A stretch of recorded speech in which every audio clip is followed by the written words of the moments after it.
Hello, and welcome to the new episode of Conversations with Coaches, our YouTube interview series where I meet with professional credentialed coaches who work with different clients on different topics and work across a variety of approaches.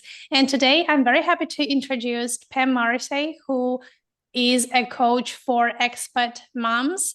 I'm happy to see you, Pam. Would you like to introduce yourself? Absolutely. Thanks for having me here, Luba. So my name is Pam Morrissey. I am an ICF ACC-credentialed coach, and I coach first-time mamas who are living abroad, who are struggling with overwhelm and feeling isolated, and who have that disconnection from themselves as who they are before they had the baby. That's quite a narrow niche, isn't it? How did you come to define this niche? Why did you make it so narrow on purpose, or did it emerge naturally for you? I did make it narrow on purpose. I would say it emerged naturally because when I first started coaching, I was working with educators who were burning out of teaching because that was the situation that I found myself in before I Mm. found coaching. And over time, I kind of narrowed it down and found, oh, well, I actually really enjoy working more with women. And COVID happened and it changed a lot of things, I think, for a lot of coaches and people in the industry and people outside of the industry, people who were living abroad, people everywhere. There's nobody in the world, I think, at this point who was untouched by COVID. And it changed the way that I saw my business. And I ended up having a baby during COVID times. He is 2 years old now. And when I had my baby, I realized like, oh, working with women who are mothers and losing themselves in that relationship is huge. Like that was something that I struggled with. It's something that a lot of the moms that I've spoken to have struggled with. And then the layer of living abroad adds a whole nother element because you look on Instagram and you see like, oh, just drop the kids off at mum's house in the weekend or lean on family for support. But that's not always an option when you're an expat. So I really wanted to narrow down and work with expat mums. And then the first time versus subsequent children thing, I think for me, there's a bigger gap between being a first time mum. Like once you become a mum for the first time and you lose yourself in that identity, it's harder to get yourself out than if you've done it before. As Yeah. someone with only one child, I can say this. What are your thoughts on that as someone who has more than one? No, thank you for sharing. And I can relate to this because I'm a mom abroad and I was a first time mom abroad. And I think that was a very tough time for me personally because at that time I had to face this big dilemma.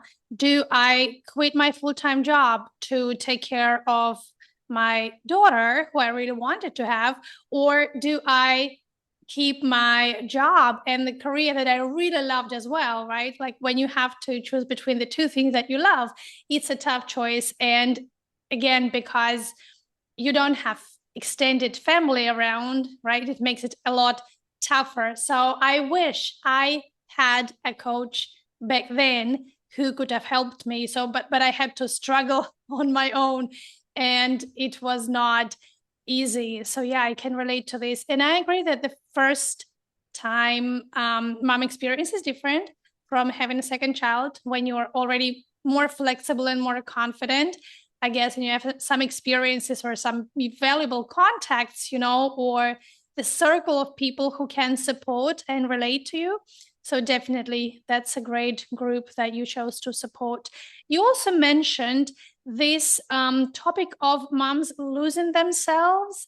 Um, could you elaborate on this, please, just to understand what are some common coaching requests from this group? Yeah, so like you mentioned, with having to decide between having the career or having the baby, Mm. that is amplified when you live abroad as well, because then visa things start coming into play. Do I stay on a spouse visa? Do I change my work visa? How does all of that interact? And what is my partner doing? Like, is that a viable option? Um, like financially. There's also the element of should I get an IE? Or later on, do I put my child into childcare? All of these are different decisions, I guess. And it's the confidence that I see a lot of mums struggle with, having the confidence to make those decisions and make them clearly or cleanly, as we would say in coaching, um, without feeling guilty.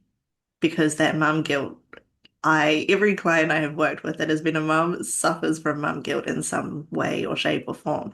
I should be doing the laundry instead of working on this project. I should be going to the gym instead of sitting on the couch and having that extra bag of crisps, or however it comes out. Also being overwhelmed by all of the decisions all of the time. Like we live here in the south of China and it's very warm all of the time. So do we need to pack an extra sweater or like all of those things, like the micro decisions on a daily basis and the self-doubt that comes along with them.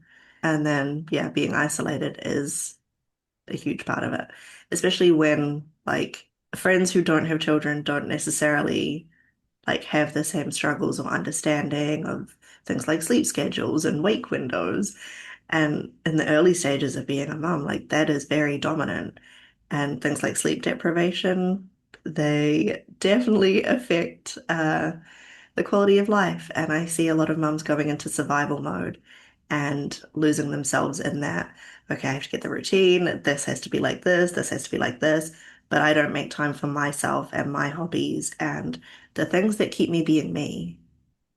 Yeah. Well, thank you for sharing. And I'm hearing like two groups of coaching topics, right? And maybe one group is more kind of operational, for the lack of a better word, like about all those micro decisions to take. It's maybe more transactional, if I may use this word. But another one is around isolation or guilt or shame or doubts and anxiety around these deeper topics. I'm curious whether the category of clients that you work with has affected your coaching practices. And I'll explain why I asked this question, because previously we recorded a wonderful episode with another coach, Nadine Stiller, who coaches ambitious moms, so women in leadership positions who are also moms. And she said that because her clients are super busy balancing all their responsibilities, and they may have certain times of the day available, or maybe they have very special requirements to the coaching time, or the intervals, or flexibility, like they may cancel last minute just because emergencies happen.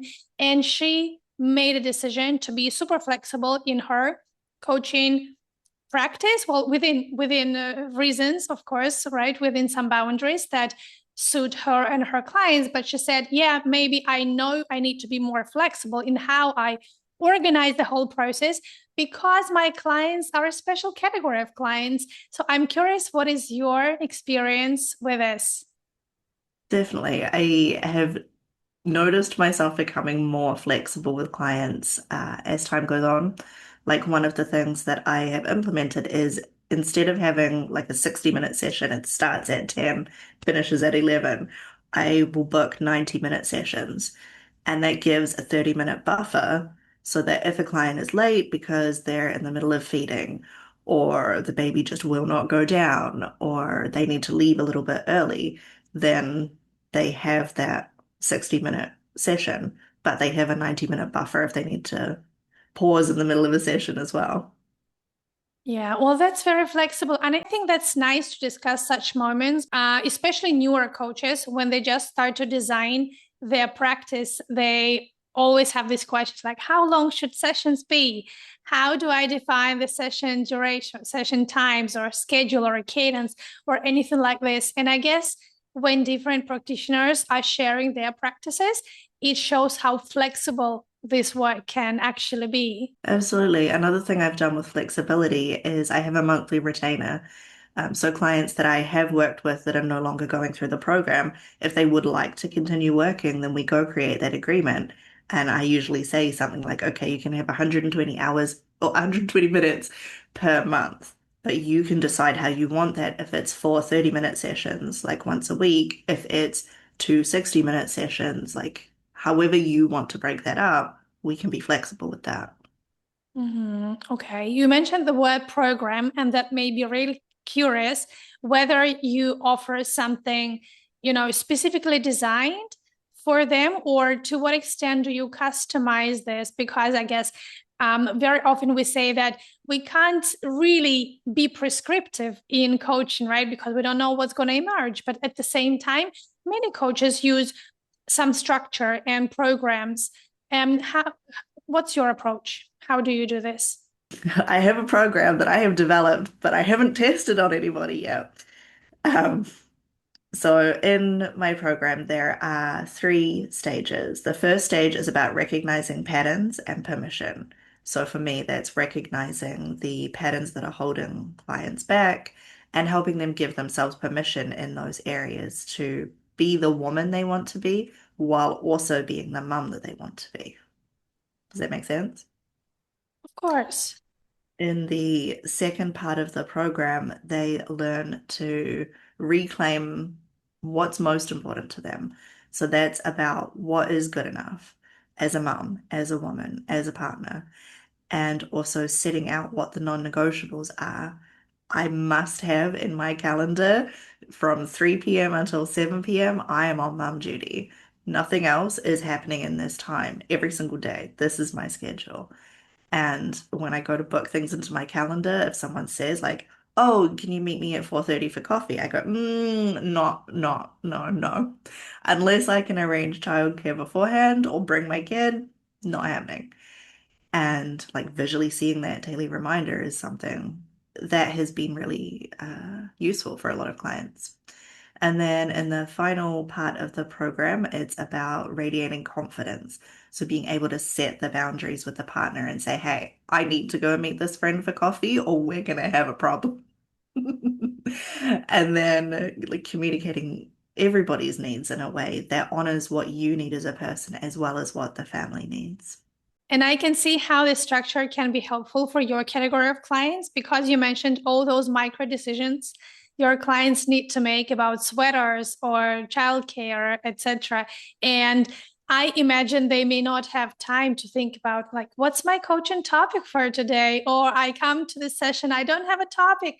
I feel so guilty. I'm a bad client and I'm a bad mom. And so I guess you do have a lot of flexibility inside the sessions, but at least that there's structure that can give them some, some peace of mind that they don't have to work so hard to be a good client in coaching.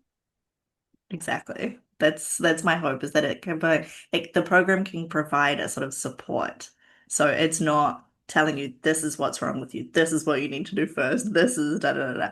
It's okay, here is the structure and the support. What can you bring to that to get the support that you need for your life?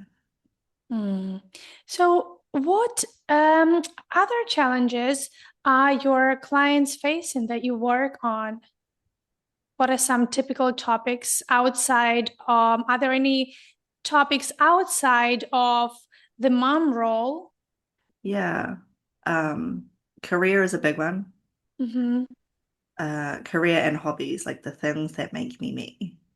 For career, there's a lot of the mums that I work with are educators because that is a lot of the network that I have. Um, and they are in this, well, I'm taking maternity leave. I only have this long at home, and then I have to go back to work, and I need to figure out everything that I need my IE to do. And I may or may not have the language skills to be able to communicate that. So then it's developing language skills, going back to work, and the pressures of if I'm breastfeeding, if I'm not breastfeeding, communicating to the IE, like what exactly the routines are that I want you to do or not do. And then, like, actually going back to work and fitting in again as a person who has just given so much to creating a whole new person and looking after them and keeping them alive. And a lot of times doing the bare minimum to keep ourselves alive. Uh, and then having to go back into a job where so much is also giving and setting boundaries between career and personal is challenging at the best of times for people that are parents or not parents, and having that extra layer of like, well, now I'm guilty because I'm not doing enough as a teacher or as a colleague and as a mom and as a person and as a wife. So that can like really compound. With hobbies, I think it's a lot easier nowadays to just sit and scroll or just watch something on Netflix and not actually do something creative or meaningful or purposeful that keeps you connected with things that you enjoy, whether it's reading or painting or playing Dungeons and Dragons. So I think that aspect is also important. And then the social aspect, like friends who are also parents or friends who are not parents. I myself am not a big drinker and not a big going out to socialize person as I was in my early 20s. So that's fine for me. But for my partner who does like to go out and socialize and he's an extrovert, like he needs that time. So it's also balancing like, okay, well, you need that time to go out and I need time to do stuff for me too. So, what do your clients see as a result of coaching? How do they maybe evaluate the success of coaching or what it means for them? I like to check in on a like session by session basis to see what's changed and what's new for you. And a lot of the time I hear, and I'll check in at the start of a session as well, like what has changed since we last talked. Um, so a lot of the times I'll hear like, oh, I had that conversation with my partner about the socks on the floor, or I set the boundary with my mother-in-law and said, we're not doing things that way. We do things like this in our house. And those are small but meaningful moments to my clients because it takes a lot of that mental load away. It takes a lot of the pressure that they put on themselves away. And taking those things away gives them that freedom to be and do who they want to be. Yeah. And I think here the important role that a coach plays or a coaching plays is to help clients notice these little wins because, maybe when we watch social media, everything is or everyone is so super successful and starting new businesses or raising investments and doing whatnot, right? And then when one of your key problems is just dealing with socks on the floor, it may sound so, minor. And I guess maybe there's some self-minimizing from this category of clients just because they're dealing with so many overwhelming little problems. But it doesn't matter. Like the scale of the challenge doesn't matter as long as you can overcome it, right? And recognize your small wins and recognize what it takes you to get the control over your life back. I think it's super meaningful. Yeah, a lot of the clients that I talk to, control does become a hot topic because A, there's the illusion of control on one hand, like you can't control when the toddler wants to do potty training and how they want to do it, but you can control like the environment around them and the way that you present information. And when we are in this place of feeling disconnected from ourselves and not happy with where we're at, the way that we provide that environment as moms, like if we end up snapping, then that disconnects more from the control. Mm. I have a question for you. Do you think it's critical to be a mom in order to coach moms? Do moms clients only relate to mom coaches? I don't think so. I think it gives me a deeper understanding and like my own case studies to use for marketing purposes. Like I could talk about the toddler potty training because that's the stage that I'm at right now. But I wouldn't say that it's necessary for someone to be a mum as long as you have that understanding of what it's like to raise children. Like I'm sure that if you had a sister who had kids and you were really heavily involved in their life, then knowing that and understanding that would also be supportive or a close friend. Yeah. I'm curious whether you need to deal with your inner voice sometimes as a mom, whether your mom personality kicks in some of the sessions. We often see this in coaching across all niches, really. Even if a coach is a former organizational leader and they have future leaders coming for their sessions around career development, it's sometimes difficult not to give advice or not to assume or not to kind of, recall your own experience just because it's a big part of life. So, and then it's natural to bring such cases in supervision because the coach's own experience perspective may come into the first place, come into the spotlight in the session, which doesn't happen in standard coaching. So how do you deal with that? Yeah, that definitely is something that comes up. I think especially for moms who get opinions all the time from everywhere about everything that they are doing wrong. It makes me very conscious when I do put out marketing materials to not be like, these are the mistakes that you're making, because moms already feel attacked. They don't need more attack. Yes. Let me tell you what you are doing wrong. Exactly. Um, I do try to regularly have supervision sessions because I know that a lot of the things that come up for my clients are also things that come up for me. And when I do catch myself thinking like, oh, that happened to me, let me share my story, I pause for a moment and think like, why do I want to share this story? What is my learning? Can I just give my learning? Like, can we just skip over the whole story because that's time wasted. That doesn't serve the client. Even though I'm like, oh, let me share the story. Occasionally I won't catch it until afterwards, until after I've shared the story, and then I will try to end on how does that land for you? Or what can you learn from this story? So that at least it puts something back to the client because I'm not perfect and I mess up too. Yeah, the recently has been an update to the ICF core competencies. I guess September 2025, when the word knowledge was added into core competency 7. Now the coach can share knowledge without attachment. And I'm curious then, to you personally, what helps you with discernment, whether your own knowledge or whether your own experience can serve as a learning intervention for clients, and when is best to hold back? It's definitely case by case. Mm. Um, so I have one client that I'm working with at the moment who is really struggling with getting the routine of tracking when she's doing her breastfeeding. And so I've shared with her, like, this is an app that I've used.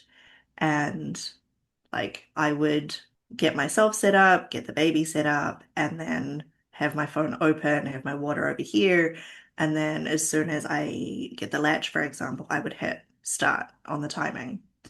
And it would tell me like about every 2 hours, my baby would feed. So I shared this with her and I was like, look for the patterns that you can see. And we can talk about that next time. And she's come back to me saying, like, I'm really struggling with accountability to like keep using the app. Um, I use a different app. And so we've talked about that and how that supports, or if it adds extra pressure to her. Because if it adds extra pressure, then okay, we can drop it. We don't have to do that. That's something that worked for me. If it doesn't work for you, that's okay. Mm. Yeah, that makes sense. So, what advice could you give to newer coaches who are maybe considering to step into this niche, or maybe not even newer coaches, but anyone who's considering to coach a similar category of clients? What would be important for them? How could they best prepare for this?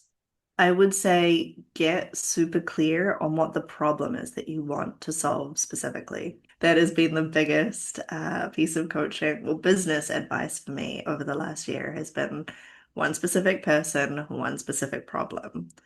And so for me, it is the overwhelmed, isolated mum who is living abroad. She's had her first time baby and she's struggling with these things. Would you also suggest any specific reading or learning, maybe? Are there any resources that you found particularly helpful? I think having a business coach for the structure of building a business and a program that solves that one specific problem, that has been a big shift for me.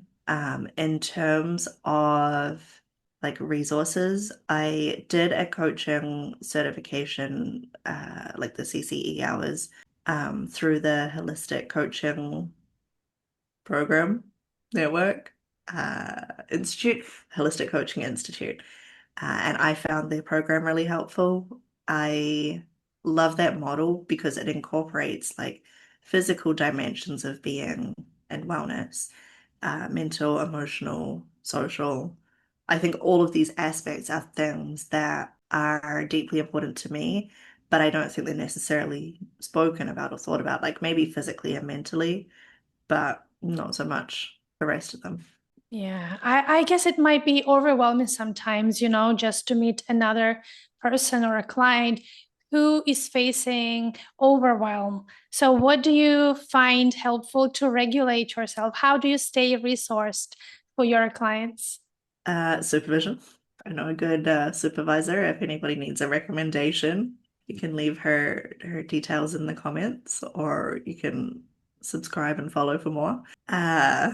I also engage in my own coaching. Like I have a coach. I think that's important as well to keep me grounded. Having little rituals, like knowing that I also struggle with overwhelm and I am a neurodivergent person, having something I can fidget with, like a little crystal or something in a session. If I lose my focus, then at least my hands are doing something and that brings me back. Like it's the physical, tactile element, having water on my desk to make sure that I'm hydrated because mums are never hydrated enough because we're always running around taking care of everybody else. Very good And point. those little needs are important and should be met too. So those are some of the ways I ground myself. That's lovely. That's great to hear. We're going to leave all the contact details for Pam in the description to the episode. So if you are interested in coaching this category of clients, do get in touch. If you are a first-time mom living abroad, do check out the links to find out more about Pam and her programs. Thank you so much for sharing your experience, Pam. I'm happy that we were able to pick a super narrow niche just to show our audience how this journey to the niche can be made, or how the niche can emerge, and what it feels like to be working with a very narrow category of clients. Thank you so much for sharing. Is there anything else you'd like to add before we wrap up? I think it is normal for your niche and your process to refine over time. Like I have been coaching since 2019 and it's now 2026. And over time, who I've wanted to serve has changed. And it's not that I think that there's anything wrong with working with educators or burnout. Like that is very important also, but that's not where my heart calls me. And figuring out where my heart calls me and how to make that a business, that's a process and it takes time. And my least favorite word in the world, patience. Thank you so much for sharing. It does sound reassuring and quite optimistic. Thank you, everyone, for being with us, and I'll see you in the next episode.